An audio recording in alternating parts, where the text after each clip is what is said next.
Olá, senhoras e senhores, com vocês o professor José Diogo e no encontro de hoje falaremos sobre função de onda para átomos hidrogenoides. Em encontros anteriores mostramos como a equação de Schrödinger é aplicada para resolver o problema da partícula na caixa, bem como em um encontro anterior falamos sobre os números quânticos e que interpretações devemos fazer para eles. No encontro de hoje, a intenção é avançar e apresentar qual o componente da função de onda é responsável pela forma típica que as entidades que conhecemos como orbitais são dadas. Também vamos explorar como analisamos a questão da penetração dos orbitais, analisando, para tanto, a função de onda radial. Esta aula foi baseada no livro Princípios de Química de Atkins e também no livro Química Inorgânica, e de ambos os livros utilizamos o capítulo de número 1. Vamos à nossa aula. Quando aplicamos a equação de Schrödinger para o átomo de hidrogênio, obtemos uma função de onda que depende de três números quânticos: número quântico principal, número quântico orbital e número quântico magnético. Vimos no encontro anterior que, quando a função de onda é dada em coordenadas esféricas, podemos separá-la em duas componentes, uma que depende da coordenada radial r e de uma segunda parte que depende das coordenadas angulares θ e φ. Bom, aqui temos os valores assumidos por cada número quântico. Vemos que o número quântico principal vai de 1 a priori ao infinito, os valores de L são limitados por n, e os valores de ml do número quântico magnético são especificados através de L, indo de menos L até mais L, em que temos que acrescentar mais 1. O que denominamos de orbital nada mais é do que uma função de onda de um elétron em um átomo hidrogenoide, e para especificarmos um dado orbital devemos fornecer valores permitidos de n, L e de ml. Bom, aqui temos uma ilustração do que cada número quântico especifica. Vemos que o número quântico principal n denota camada ou nível eletrônico, o número quântico orbital L denota subcamada ou subnível, enquanto que, quando especificamos n, L e ml, temos, portanto, um orbital. E cada caixinha desta representa um orbital em questão.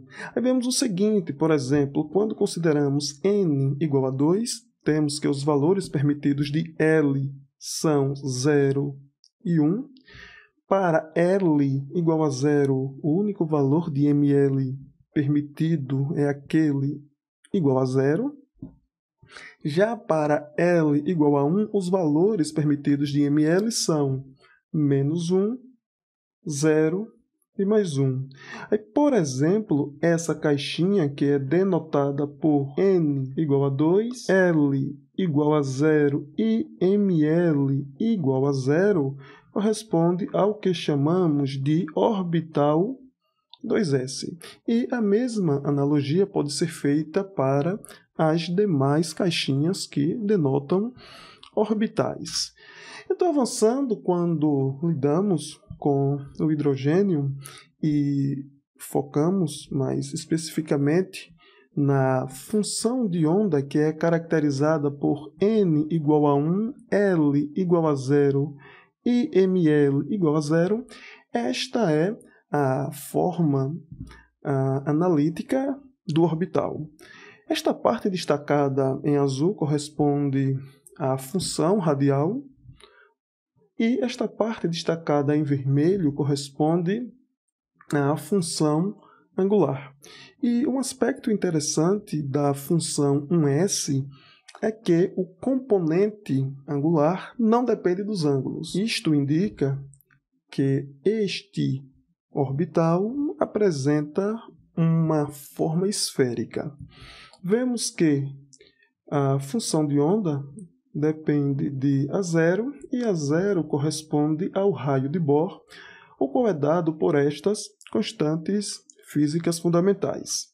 Bom, graficamente, esta função apresenta este comportamento.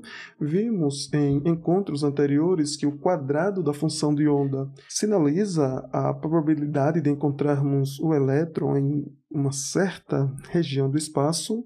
E o que podemos observar para esta função é que, ao passo que aumentamos o valor de R, em que R corresponde à distância elétron-núcleo, temos que a probabilidade de encontrarmos tal elétron diminui. Já uma representação tridimensional do que esta função significa, temos que ela indica a nuvem eletrônica que corresponde a um elétron em um orbital, um s do hidrogênio. Então, devemos imaginar o elétron não como se ele estivesse circulando em torno do núcleo, tal como prevê o modelo atômico de Bohr, mas simplesmente distribuído igualmente em volta dele. Neste caso, estamos levando em consideração o caráter ondulatório que o elétron apresenta. E elevando a função de onda ao quadrado, temos assim uma proporcionalidade de encontrarmos o elétron em uma dada região. E olhando para essa função, fica o questionamento: o que esta função indica? Como já dito, ao passo que o elétron se distancia do núcleo, a probabilidade de encontrá-lo se torna menor. E, fisicamente, isso faz todo sentido, uma vez que no núcleo temos as cargas positivas, o elétron apresenta carga negativa e cargas opostas se atraem. Então, avançando, temos diversas funções de onda radiais, e a função de onda radial expressa a variação do orbital com a distância do núcleo. Então, vemos que a função de onda radial depende de uma função, que depende de R, e para cada combinação de N e L, temos uma função f de R em especial. Da maneira como a função de onda radial foi expressa, surge aqui um termo denominado ρ, que depende da carga nuclear, do nosso Z, bem como do raio de Bohr. Então, por exemplo, para esta função f de R, vejam que se ρ, por exemplo, for igual a 2, este termo será igual a zero, a nossa função f de R também será igual a zero, e com isso toda a função de onda radial será igual a zero. E há apenas um valor de ρ que garante que a função de onda radial seja nula. Há um único valor. Este único valor indica que, por exemplo, a função 2, se L igual a zero, temos então que o orbital 2s apresenta apenas um nó. Como estamos lidando com a função de onda radial, dizemos que a função 2s apresenta um nó radial. E o mesmo exercício poderia ser feito para as demais funções, e encontrando assim para quantos valores de ρ a nossa função f de R é nula, encontramos o número de nó radial que cada função apresenta. Bom, obviamente que os químicos geralmente acham mais adequado utilizar uma representação visual dos orbitais atômicos ao invés das suas expressões matemáticas. E nessas duas figuras estão apresentadas a representação visual para diversas funções. Esta primeira figura denota a forma gráfica que temos para a função radial 1s, 2s e 3s, e esta segunda temos a representação para 2s e 2p. Um fato interessante para as funções s é que, ao aproximar do núcleo, temos uma probabilidade maior de encontrar o elétron.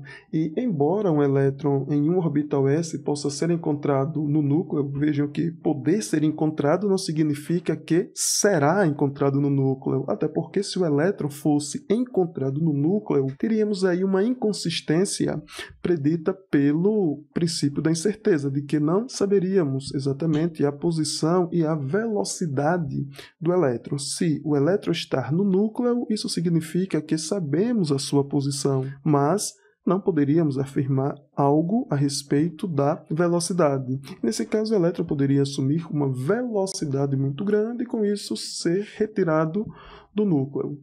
Então, esta possibilidade não indica que o elétron será, de fato, encontrado no núcleo. Porém, para outros orbitais, o elétron não será encontrado lá. Então, veja o seguinte, olha, quando lidamos com a função 2s, vejam que a função passa pelo zero apenas uma única vez, indicando assim que esta função apresenta apenas um nó radial, tal como vimos anteriormente.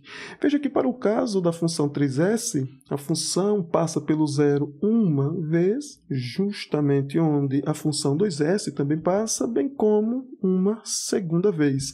Aí, com isso, dizemos que a função 3s apresenta dois nós radiais. Bom, uma forma prática de determinarmos quantos nós radiais uma dada função apresenta é usando a expressão n menos L menos 1. Uma representação que é muito conveniente para os químicos, de modo a interpretar a probabilidade de encontrar o elétron a uma certa distância do núcleo, é fazendo uso da função distribuição radial. A probabilidade total de se encontrar o elétron em uma casca esférica de raio R e espessura dr é dada pela integral do quadrado da função de onda somado as distâncias, considerando assim todos os ângulos. E este resultado é frequentemente escrito como um PR/dr, em que PR é chamada função distribuição radial. E a função distribuição radial ela é dada pela distância do elétron ao núcleo elevado ao quadrado, vezes a componente radial da função, também elevado ao quadrado. E uma maneira de interpretarmos o que a função distribuição radial significa é considerarmos, por exemplo, uma macieira. Vejam que no solo temos várias maçãs, e a quantidade de maçãs presentes em cada anel especificado indica a distribuição radial das maçãs. Com isso, temos a quantidade de maçãs que se encontram a uma distância qualquer do tronco da árvore. Então, por exemplo, para essa distância, aqui, olha, temos a maior quantidade de maçãs.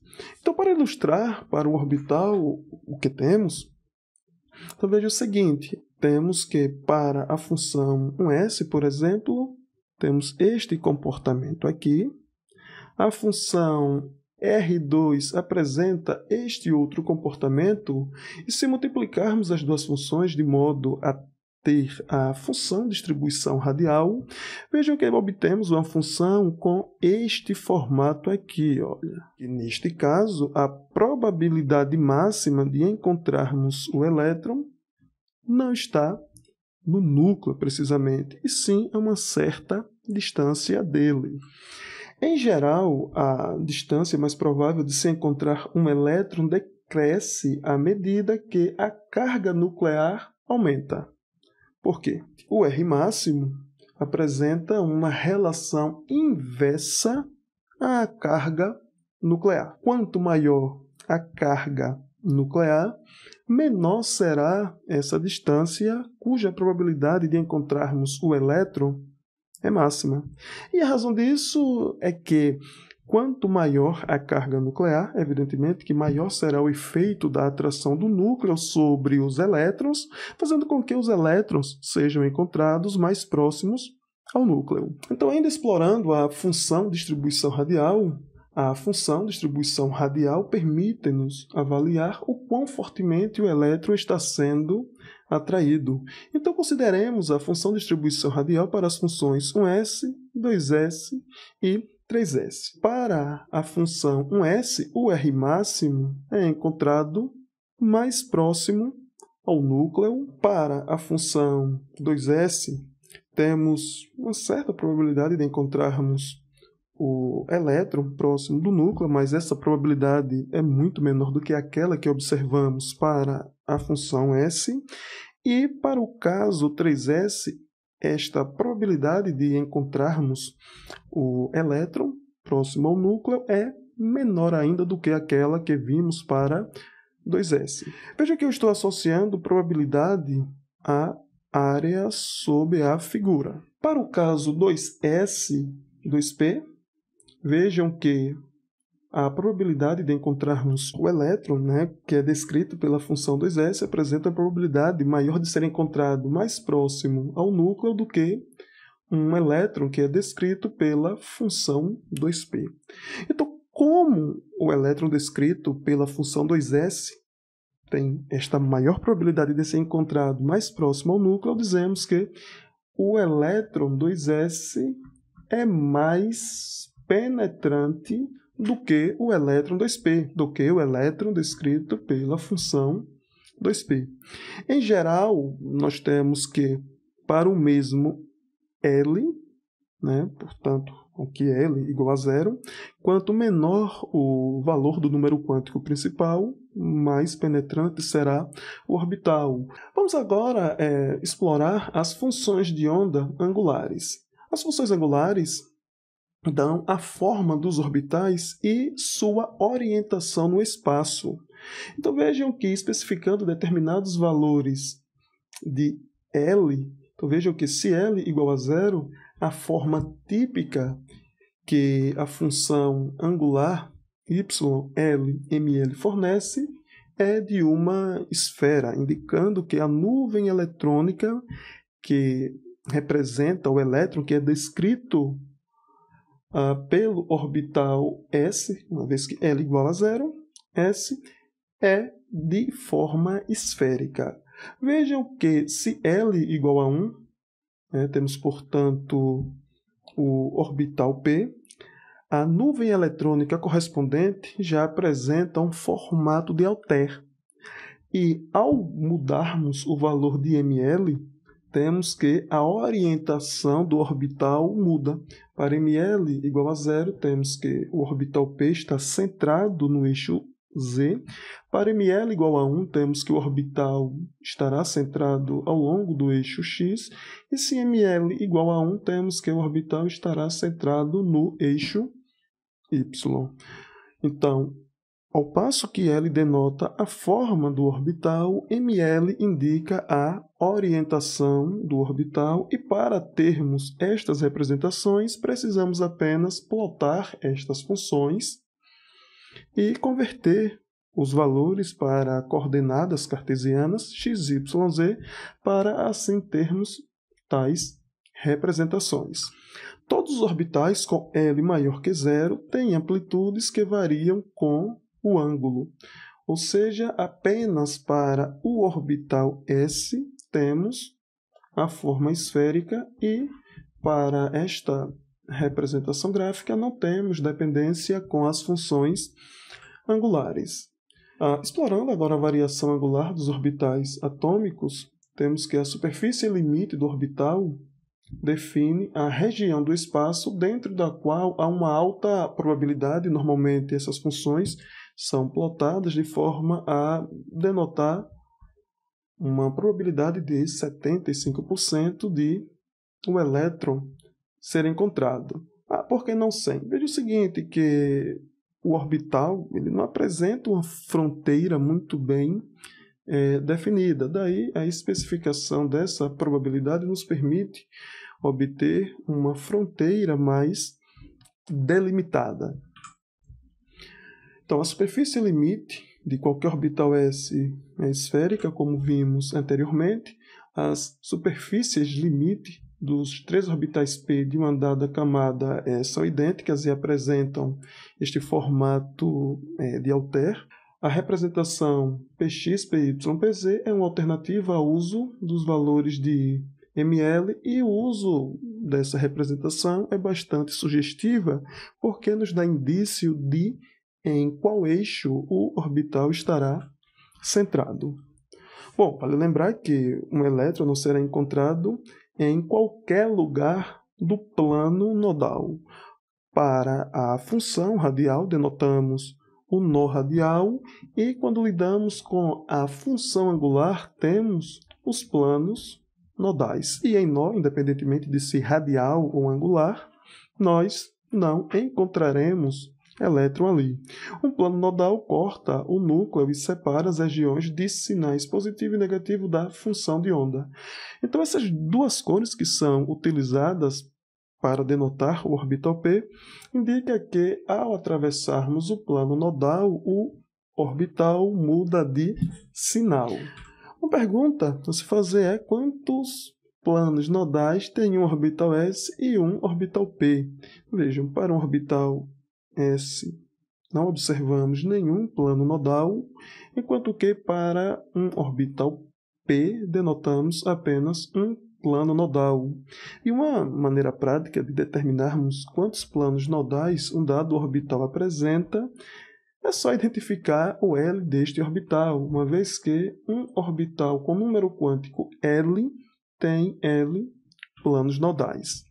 Bom, aqui temos as superfícies limite dos orbitais D, e um orbital D típico tem dois planos nodais que se interceptam no núcleo. Desde que D apresenta L igual a 2, temos, portanto, dois planos nodais. No caso do orbital F, vejam que a representação gráfica é bem mais complicada, e o orbital F possui 3 planos nodais. Normalmente, quanto mais planos nodais um dado orbital apresenta, isso significa que mais regiões são proibitivas de ocupação eletrônica, e com isso maior é a energia correspondente do orbital. Então, por isso que para uma mesma camada, para um mesmo valor de n, quanto menor o valor de L, consequentemente menor o número de planos nodais, e, em decorrência disto,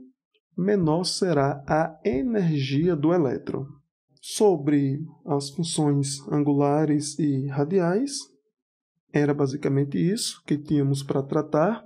Bom, denotamos a função de onda como dada pelos números quânticos n, L e ml, mas o elétron é caracterizado por 4 números quânticos. Ou seja, ainda é preciso dar uma satisfação para o número quântico de spin. Mas como este número quântico não é derivado da equação de Schrödinger, nós não o consideramos até aqui.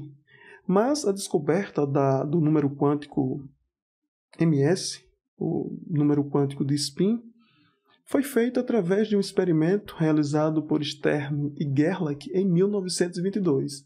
A equação de Schrödinger foi proposta em 1927, então a descoberta do número quântico de spin antecede a equação de Schrödinger. Na realidade, todos esses números quânticos já eram conhecidos antes mesmo da equação de Schrödinger ter sido proposta. Mas o grande potencial da equação de Schrödinger foi justamente fornecer esses 3 números quânticos de uma forma puramente matemática. Mas vamos lá ao experimento de Stern e Gerlach. Então, ao fazer um feixe de átomos de prata atravessar uma região que apresenta um campo magnético transversal, temos que o feixe de átomos sofre, na prática, apenas 2 desvios. E o interessante é que um feixe de átomos de prata se comporta tal como um feixe de elétrons, e a razão disto é que o átomo de prata apresenta apenas um elétron desemparelhado, e este elétron desemparelhado se comporta como se fosse um ímã.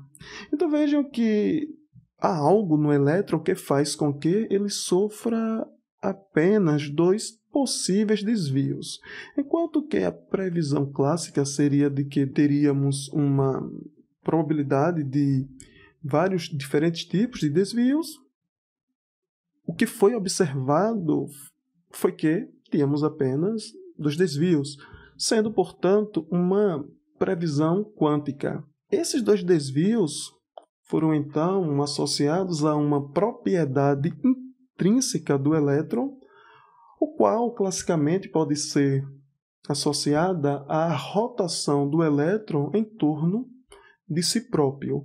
Porém, quanticamente, essa representação não funciona muito bem, uma vez que o elétron também apresenta comportamento de onda. E você tentar entender uma onda como girando em torno de si mesma não faz sentido.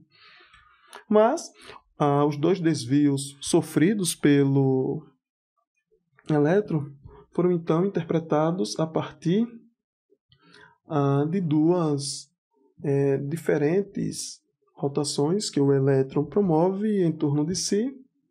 Quando o elétron sofre um desses 2 tipos de movimentação, digamos assim, temos um desvio característico, e quando ele sofre a outra movimentação, temos o segundo tipo de desvio. E apesar da equação de Schrödinger não fornecer diretamente o número quântico de spin, Paul Dirac combinou a teoria da relatividade de Einstein com a equação de Schrödinger para incluir o spin eletrônico na formulação matemática. Então, temos que para o átomo de hidrogênio no seu estado fundamental, ou seja, no estado de menor energia, temos que tal estado é caracterizado por n igual a 1, por L igual a 0, por ml igual a 0, e o ms pode assumir mais 1 meio ou menos 1 meio. Então é isso, pessoal. Essas são as considerações que tínhamos para o encontro de hoje.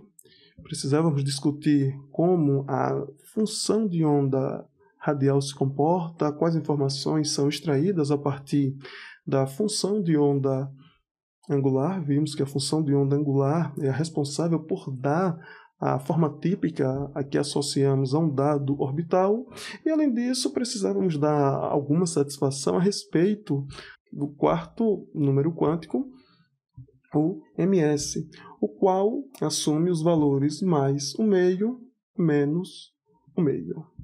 Então é isso, pessoal. Espero que vocês tenham entendido e até a próxima.